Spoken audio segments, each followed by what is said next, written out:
peuple de Dieu.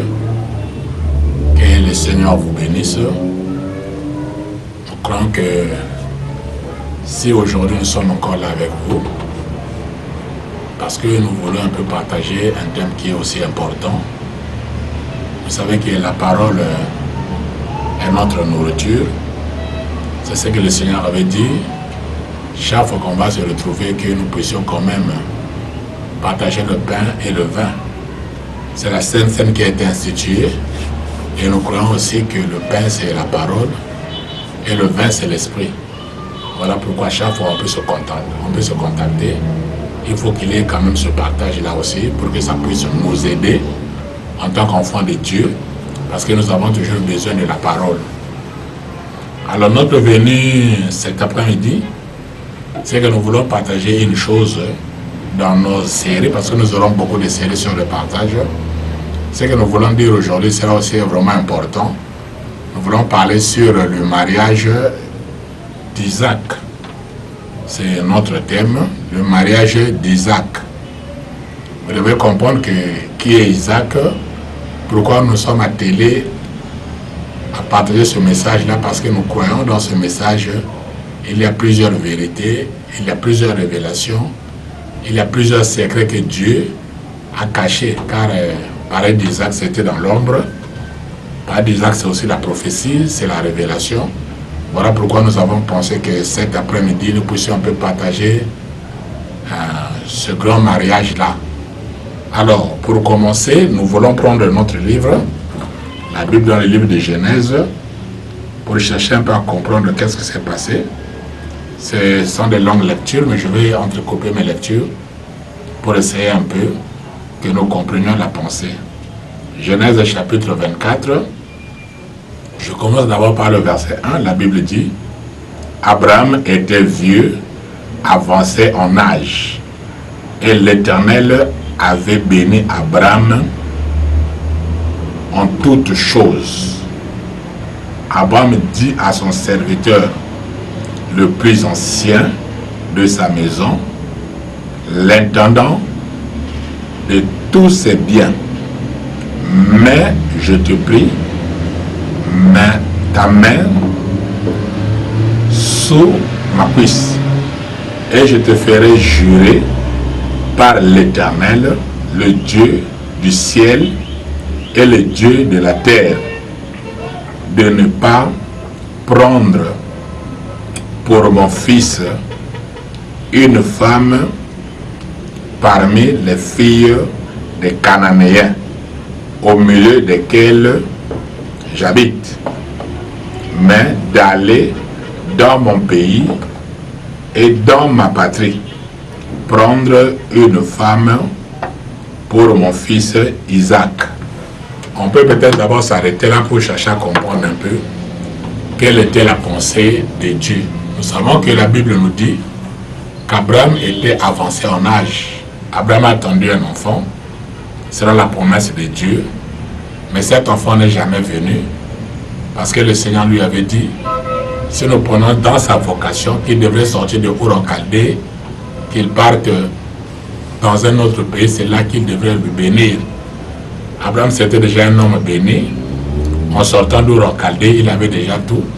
Mais la bénédiction dont Dieu parle n'était pas une bénédiction matérielle, mais c'était plus l'enfant, parce que selon Dieu, Abraham devrait être le père d'une multitude. Quand on parle de multitude, une descendance nombreuse, cela impliquait simplement qu'Abraham devrait avoir des enfants. Alors, avoir des enfants, c'est avec la femme qu'Abraham aimait le plus, donc sa femme Sarah. Mais ce qui est compliqué, c'est quoi? Dans le cheminement de Dieu, parce que Dieu connaît toutes choses, Dieu a permis à Sarah d'être d'abord stérile pour contempler ou manifester ta puissance. Il y a des choses comme ça que Dieu peut toujours nous dire. Vous remarquerez, Dieu a permis qu'Israël parte en esclavage en Égypte. Pourquoi partir en esclavage? Pour que les Égyptiens puissent voir la main puissante de Dieu. Et lorsque Moïse est venu, Dieu lui dira, je ferai éclater ma gloire et les Égyptiens sauront qu'Israël est un Dieu. Il y a certaines situations qui arrivent dans nos vies. Si Dieu peut le permettre, ce n'est pas pour que ça puisse nous condamner, mais ces situations-là permettent que les gens puissent quand même témoigner la puissance et la force de Dieu. Et nous croyons aussi qu'avec Abraham, c'était un peu comme ça. Dieu l'a fait sciemment. Dieu a rendu à Sarah, elle était devenue stérile. Pourquoi? Parce que Dieu préparait un fils. Mais nous ne sommes pas là. Mais ici, dans notre lecture, la Bible nous dit Abraham devenu vieux en âge. C'est-à-dire, Abraham, c'était déjà un vieux. Mais dans sa vieillesse, Dieu va venir dans une promesse. Si nous lisons directement Genèse 17 et Genèse 18, Dieu va venir vers Abraham pour lui annoncer quelque chose. La chose qui était vraiment importante, peut-être nous allons la lire. Cette chose, Dieu va dire, cacherai-je à Abraham? Il dit maintenant parce qu'il partait pour la destruction de Sodome et de Gomorrhe. Alors, lorsque Abraham a reçu les 3 espions, les espions ont donné une promesse à Abraham. Quelle était la promesse? Il dit, l'année prochaine, je reviendrai. C'est-à-dire, le Seigneur lui-même devrait revenir et Sarah, ta femme, se deviendra enceinte et il enfantera un fils. Ça, c'est compliqué. C'est compliqué parce que lorsque la promesse sort, Abraham a 99 ans. Selon le monde, si nous pouvons comprendre par rapport au monde, selon le monde, Abraham avait déjà atteint l'âge du monopause. 99 ans, c'est presque 100 ans. Comment un vieillard de 100 ans, un vieillard qui n'a pas de force, parce qu'à l'âge de 100 ans déjà, biologiquement parlant, scientifiquement parlant, l'homme n'a pas encore de force. Là, nous sommes en train de lire d'abord la Bible. Alors, comment ce vieillard donnera un enfant avec une femme à l'âge de 89 ans qui devrait déjà monter vers les 90? Là, nous comprenons qu'avec la femme, le monopause à 45 ans. Donc, 90 ans, c'est double monopause. Et ménopause, pardon. Et cette femme-là devrait enfanter. Et une vieille, comment elle peut pousser un enfant? Tout ça, ce sont les mystères et les miracles de Dieu. Mais nous croyons que comme nous sommes dans l'ombre, nous devons directement chercher quelle était la pensée de Dieu cachée derrière ces choses-là. Alors, quand maintenant, la promesse est sortie, nous pouvons peut-être lire la promesse, avant que nous continuions là où nous venons. Et quand la promesse est sortie, quand Dieu promet, Dieu réalise. Voilà pourquoi Dieu aussi devrait réaliser. Il a fallu aussi à notre maman Sarah qu'elle puisse aussi enfanter un fils et que ce fils-là devrait directement devenir aussi une grande postérité. Alors, ici, nous pouvons directement prendre dans le livre de Genèse chapitre 18. Malheureusement, je ne veux pas beaucoup lire, mes lunettes là n'éclairent pas bien, mais nous allons toujours essayer. La Bible dit, alors ils dirent, où est Sarah? Ça, c'est les instructions qu'Abraham a reçues. Lisez l'histoire. Je suis dans le verset 10. L'un d'entre eux dit, alors, je commence par le verset 9. Alors ils dirent, où est Sarah, ta femme? Et il répondit, elle est là, dans la tente. L'un d'entre eux dit, je reviendrai vers toi à cette même époque.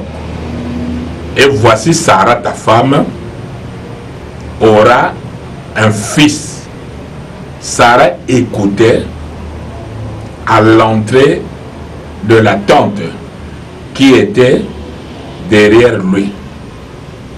Abraham et Sarah étaient vieux avancés en âge.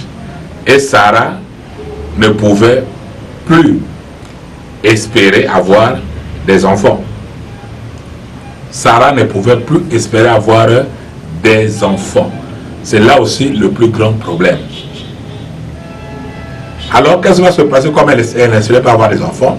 Elle rit en disant, en elle-même, en disant, maintenant que je suis vieille, aurais-je encore des désirs?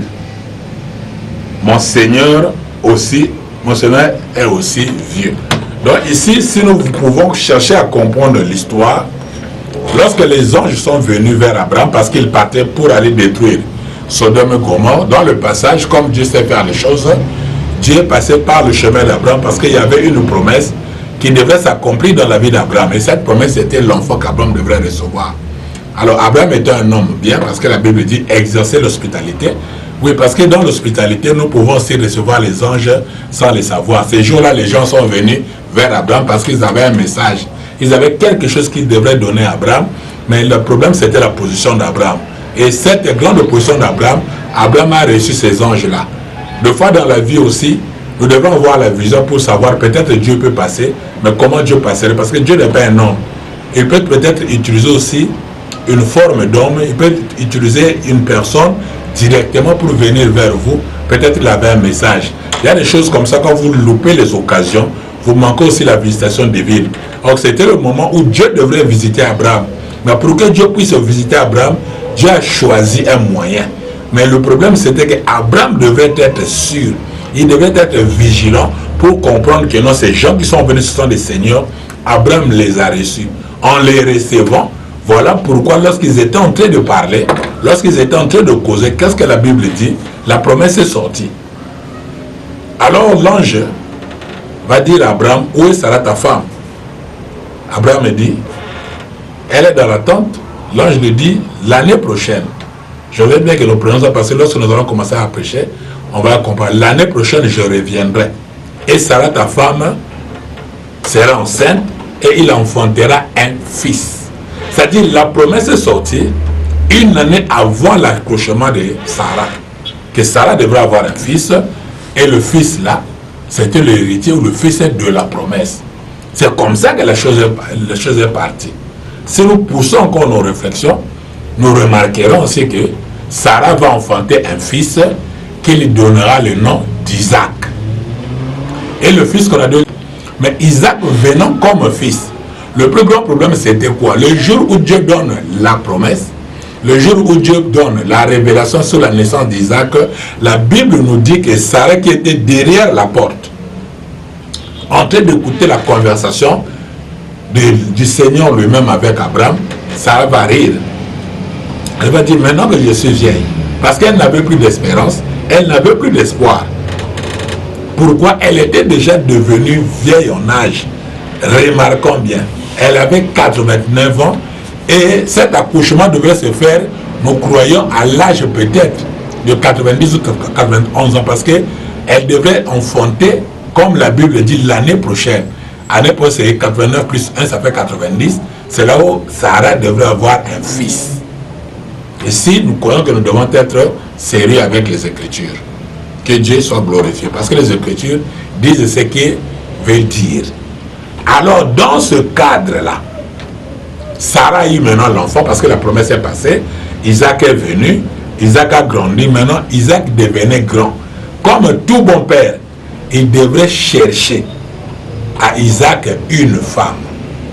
Parce que Isaac, ici dans l'ancien temps, ce sont peut-être, quand nous lisons la Bible, ce sont les parents qui cherchaient à leurs enfants des femmes. Alors, en ce moment-là, la Bible dit qu'Abraham était vieux, avancé en âge. Donc, prenons maintenant l'âge de 100 ans. Quand Isaac était né, quand Abraham a engendré Isaac, et prenons maintenant lorsqu'Isaac est devenu grand.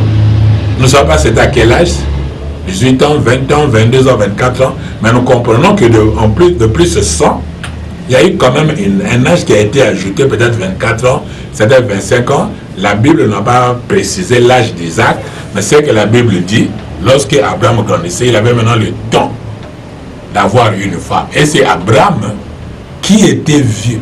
Je vais d'abord prendre la vieillesse selon Dieu pour chercher à comprendre. Mais avant que je ne prenne la vieillesse d'Abraham ou de Sarah, ce que je voulais aussi dire aujourd'hui, je voulais comprendre qu'est-ce que signifie le nom d'Isaac. Parce que vous comprenez qu'on a donné le nom d'Isaac, c'était normal. Le fils s'appelle Isaac. Mais nous cherchons à comprendre la signification du nom d'Isaac. Nous avons lu dans la parole, lorsque le Seigneur a donné la promesse, Abraham que Sarah va enfanter, Sarah qui était derrière la porte dans sa tente, elle entendait ce que le Seigneur disait avec Abraham. Et qu'est-ce qui s'est passé? La Bible dit que Sarah a ri. Il y a eu un rire de Sarah en disant, peut-être c'était un rire moqueur, mais en disant directement, maintenant que je suis comme ça, j'avais 15 ans, j'avais 20 ans, j'avais 22 ans. Je n'ai jamais reçu des enfants. Mais à l'âge de 89 ans, maintenant on va me donner un enfant. En tout cas, chez Sarah, je ne sais pas s'il a trouvé ça, c'était un leurre. Je ne sais pas qu'est-ce qu'elle a trouvé, mais en réalité, la Bible dit que Sarah a ri. Pourquoi Sarah avait ri? Parce que pour elle, c'était une plaisanterie. Pour elle, elle ne croyait pas à tout ce qui s'était dit, on dirait. Alors, lorsque maintenant Sarah va enfanter, l'enfant qu'elle va enfanter, on lui a donné le nom d'Isaac. Que veut dire Isaac? Isaac veut simplement dire rire. Comme la maman avait ri, dans plusieurs sens, automatiquement l'enfant aussi prend le nom de rire. Donc Isaac signifie rire. Là, nous allons comprendre la pensée de Dieu. Donc ici, c'est un enfant qu'on appelle Isaac, un enfant qu'on appelle rire, qui doit aller chercher une femme. Il va aller chercher une femme où la Bible est claire, la Bible est précise. Qu'est-ce que la Bible dit? Non pas dans le pays des Cananéens, là où Abraham habitait, parce qu'Abraham était étranger, mais l'enfant que la femme qu'on devait chercher à Isaac, c'est une femme qu'on devait aller chercher dans le pays là où Abraham était d'abord, là où Dieu lui a fait sortir, c'est-à-dire en Mésopotamie. Parce que là-bas, il y avait sa famille, là-bas, il y avait ses oncles. Il y a aussi beaucoup de choses à dire là-dessus. Mais nous voulons d'abord comprendre la lecture directe. Alors maintenant, pour que ce mariage-là se fasse, nous sommes dans 24, qu'est-ce qui va se passer? Abraham va chercher un de ses serviteurs. Et la Bible dit que le serviteur qu'Abraham va chercher, c'était lui l'intendant de sa maison. C'était lui le serviteur le plus ancien.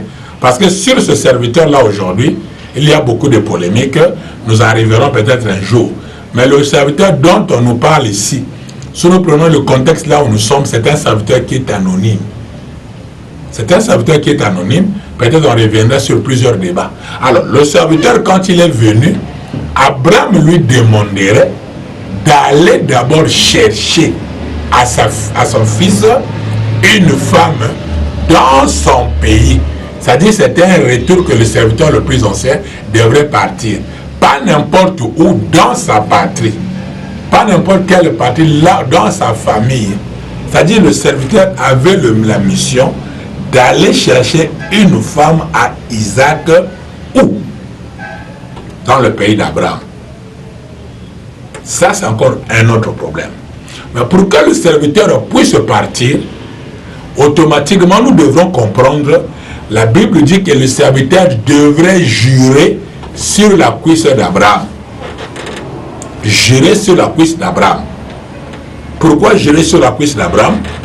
Parce que, quand on jure sur la cuisse est un lieu d'intimité. La cuisse est une partie du corps sensible. Ce n'est pas n'importe qui doit voir la cuisse. La cuisse est une partie du corps qui est réellement sensible. Nous devrons comprendre aujourd'hui, si nous prenons par rapport aux lois lévitiques, nous allons comprendre qu'Abraham c'est un sacrificateur, est un véritable sacrificateur. Il s'habillait d'abord des robes, comme les Lévites ici. Si nous prenons même les sacrificateurs, ils avaient des longues robes. Alors Abraham aussi avait une longue robe. Et curieusement, il y a une deuxième chose. Lorsque Dieu dit à Moïse de faire des caleçons de fin lait au sacrificateur, nous sommes là déjà directement dans Exode chapitre 29, dans Lévitique je crois 8, vous comprenez que les caleçons devraient commencer de la hanche jusqu'au genou. Or que le cuisse se trouve entre la hanche et le genou, donc le caleçon là cachait la cuisse. Si aujourd'hui le serviteur doit toucher la cuisse, c'est-à-dire Abraham devrait enlever son caleçon. Alors en enlevant le caleçon, si le serviteur le touche, il voit la nudité d'Abraham. Ça c'est autre chose. Quand le serviteur met sa main sur la cuisse, si la cuisse n'a pas automatiquement de caleçon, il doit avoir la nudité. Alors vous remarquerez avec le Seigneur Jésus, quand il revient pour le combat d'Armageddon et pour la fête des noces, dans le livre de Apocalypse chapitre 19, la Bible dit qu'il y avait un mystère qui était écrit sur la cuisse de Jésus-Christ. Le mystère, c'était Seigneur de Seigneurs, Roi de Rois. Remarquez, quand est-ce que nous voyons sur la cuisse de Christ est écrit Seigneur de Seigneurs. Nous voyons que là, vraiment, nous nous apprêtons déjà à la fête des noces et nous nous apprêtons sur la guerre d'Armageddon. Là, il y a deux choses. Là, ici, il y a deux choses. C'est là où on va découvrir la cuisse de Jésus-Christ. Il y a beaucoup à dire. Alors, dans ce cadre-là, le serviteur devrait jurer sur la cuisse. La question me vient, pourquoi jurer sur la cuisse? Je laisse directement dire que la cuisse, c'est un lien d'intimité. Donc, celui qui jure sur la cuisse a la capacité de voir les profondeurs d'un corps. C'est-à-dire, ici, le serviteur d'Abraham avait déjà la vision du profondeur d'Abraham, parce que ce n'est pas n'importe qui doit voir la cuisse. Voilà pourquoi même lorsque nous voyons le retour de Jésus-Christ, quand on démontre sa cuisse, nous comprenons directement, il vient aussi avec l'épouse pour qu'il fasse cette fête de noces avant le combat d'Armageddon. Ici, c'est ça aussi ce qui est une vérité. C'est-à-dire, nous ne pouvons voir la nudité d'un mari que seulement si nous sommes dans sa chambre avec ce mari-là.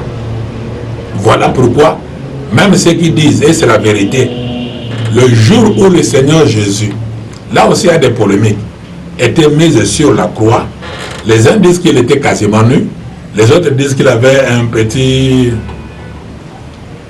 linge qui cachait son sexe. Nous ne sommes pas dans ces polémiques-là.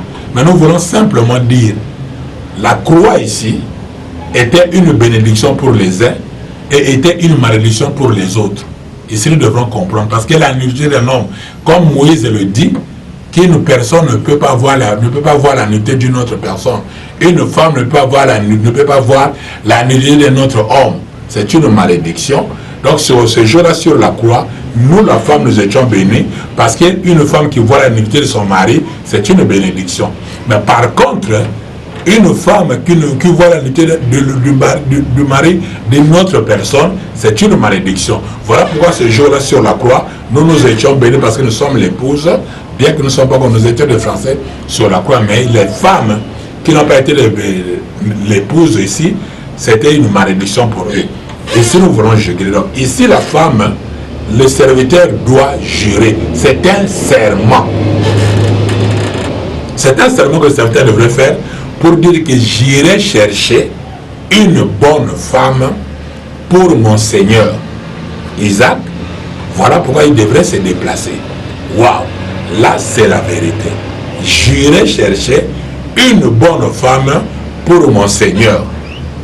Le serviteur devrait partir et Abraham prendra encore soin de lui donner les présents. Parce que pour aller épouser, il faut qu'il y ait des présents. Le serviteur prendra soin pour lui donner les présents. Il lui donne tous les présents possibles pour qu'il puisse voyager avec. Vous savez qu'il voyagerait avec les chameaux et avec beaucoup de butins pour aller chercher la femme. Et en partant maintenant, qu'est-ce qui va arriver? Il est arrivé dans une ville, et dans cette ville-là, parce qu'il est l'ancien de la maison d'Abraham. Il était le serviteur le plus ancien. C'est-à-dire, nous croyons qu'à la sortie d'Abraham, de Ur en Chaldée, il était toujours là avec Abraham. En venant directement dans le pays des Cananéens, il était toujours serviteur d'Abraham. Donc il connaissait bien le terrain. Parce que celui qui doit négocier doit connaître réellement, doit connaître facilement le terrain, et il doit aussi connaître la famille. Parce que beaucoup de gens aujourd'hui font beaucoup d'amalgames. Ils ne connaissent même pas le terrain, mais ils veulent connaître un peu la famille. Aujourd'hui, pour prêcher, il faut d'abord avoir la connaissance de la parole, pour expliquer véritablement la parole de Dieu. Ce n'est pas par hasard, parce qu'Abraham avait beaucoup de serviteurs. Ce n'est pas par le serviteur le plus ancien, c'est lui-là. Pourquoi? Parce qu'Abraham savait que le serviteur là, le connaissait, il connaissait sa famille. Gloire à Jésus. Et le serviteur est allé. Où est-ce qu'il est allé? Il est allé en réalité dans le pays, là où Rebecca vivait, mais dans ce pays-là, il est allé dans un puits. Donc la rencontre du serviteur d'Abraham et de Rebecca s'est faite dans le puits. Là aussi, nous allons comprendre, il y a des choses à dire. Ça se fait dans le puits, devant le puits. Parce que Rebecca parvenait pour puiser de l'eau.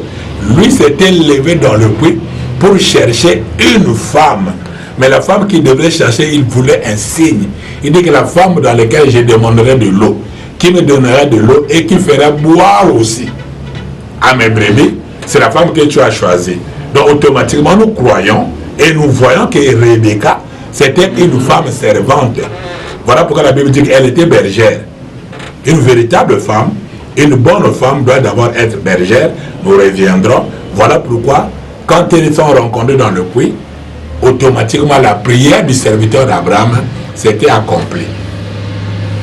Nous voulons un peu commenter pour que nous continuions notre lecture. Parce que depuis que nous avons commencé, nous étions que dans la lecture. Mais commentons un peu ou interprétons un peu les faits avant que nous avancions, parce que ce thème-là, c'est un thème tellement vaste, tellement grand, elle est prophétique. Il y a beaucoup de révélations là-dessus, pas seulement la prophétie, il y a beaucoup de révélations, même dans le parler par connaissance. Il y a beaucoup de leçons à tirer sur ce thème-là, important. Même dans la doctrine, nous pouvons toujours avoir aussi des enseignements. Donc c'est un thème qui renferme ce que nous pouvons dire, les 4 parlers de la Bible. Parce qu'aujourd'hui, ce qui est en train de détruire l'Église, les gens s'arrêtent par des parler. Vous verrez ceci, être propriétaire de la parole, et ça, il ne se limite que dans la révélation, ils se disent que nous avons la connaissance. Les autres se limitent dans la prophétie, les autres passent par là, ils sont dans la connaissance. Mais nous croyons. La parole de Dieu a 4 parlers, comme le dit l'apôtre Paul dans 1 Corinthiens 14:6. Un véritable homme de Dieu doit connaître, doit faire l'équilibre, doit comprendre comment exécuter ces 4 parlers-là, afin que la parole de Dieu soit équilibrée. Même dans la vie comme ça, la nature peut nous enseigner.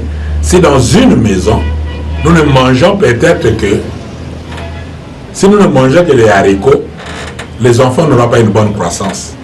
Si nous ne mangeons que, par exemple, la viande, les enfants n'auront pas une croissance. Il faut quand même qu'il y ait singularité. Il faut quand même qu'il y ait plusieurs nourritures. Lorsque les enfants, ça contribue aussi à la croissance. C'est comme ça aussi avec la parole. Nous pouvons parler en révélation, nous pouvons parler en prophétie, nous pouvons parler par connaissance, nous pouvons aussi parler par réveil, par doctrine. Cela donnerait un peu de l'équilibre, parce que la parole, c'est un tout. Pas seulement une seule parole, et on se met que nous avons la connaissance de la parole. Dans ce cadre-là, maintenant, nous voulons un peu commenter selon la grâce de Dieu. Quand on dit Abraham a reçu un enfant dans sa vieillesse, gloire, c'est la vérité. Il était devenu vieux, avancé en âge. Comme il était avancé en âge, il a reçu un fils dans sa vieillesse.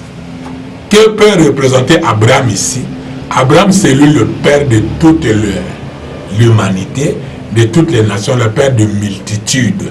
Alors, lorsque nous voyons Abraham dans la révélation, nous comprenons directement qu'Abraham ici, il est le type, je pèse ma bon, Abraham est le type de Dieu.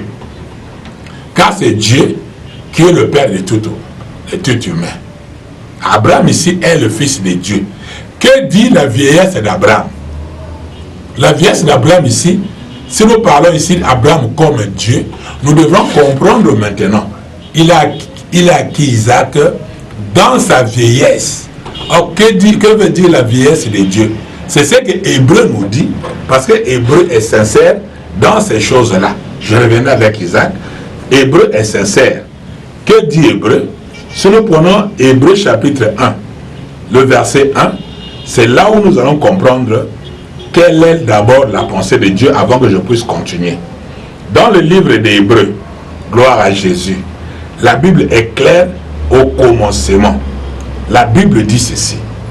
Après avoir, je commence par le verset 1, après avoir autrefois, à plusieurs reprises et de plusieurs manières, parlé à nos pères par les prophètes, Dieu dans ces temps, Dieu dans ces derniers temps nous parle par le Fils qu'il a établi, héritier de toutes choses, par lesquelles il a aussi créé le monde. C'est-à-dire, Dieu ici à la venue du Fils, nous rentrons déjà dans le temps de la fin. Voilà pourquoi quand Hébreu dit, après avoir parlé à nos pères par les prophètes, si nous comprenons le temps des prophètes, c'est les temps anciens, c'est le temps de Moïse, c'est le temps d'Isaïe, c'est là où les prophètes étaient en primeur. Mais dans le temps de la fin, qu'est-ce qui se manifeste? Parce que Christ ici était l'inauguration. Il est l'inauguration de l'ancien temps pour commencer un nouveau temps. Alors ici, ça c'est le temps de la fin. Voilà pourquoi le jour où le Saint-Esprit est venu, l'apôtre Pierre se lève et reprend la prophétie de qui? De Joël. Il dit, il est écrit que dans les derniers jours, je répondrai de mon esprit. Le Saint-Esprit en venant a annoncé que nous étions déjà dans les derniers jours. C'est pour dire, lorsque nous prenons Hébreu, lorsque la Bible dit qu'Abraham était vieux avancé en âge, nous croyons déjà qu'un vieux tend déjà vers la fin. Il tend déjà vers la fin de sa mission. Il tend déjà vers la fin parce qu'il doit mourir. Ici, maintenant, dans cette vieillesse-là, Dieu va maintenant envoyer quelqu'un. Qu'est-ce qu'il va envoyer? Il va envoyer le Seigneur Jésus. Or, que Abraham qui engendre Isaac, Isaac réellement, si nous comprenons son nom, on appelle Isaac, le nom veut simplement dire rire. Quand on appelle Isaac, on appelle Isaac rire, ça veut dire quoi? Lorsque nous parlons sur le mot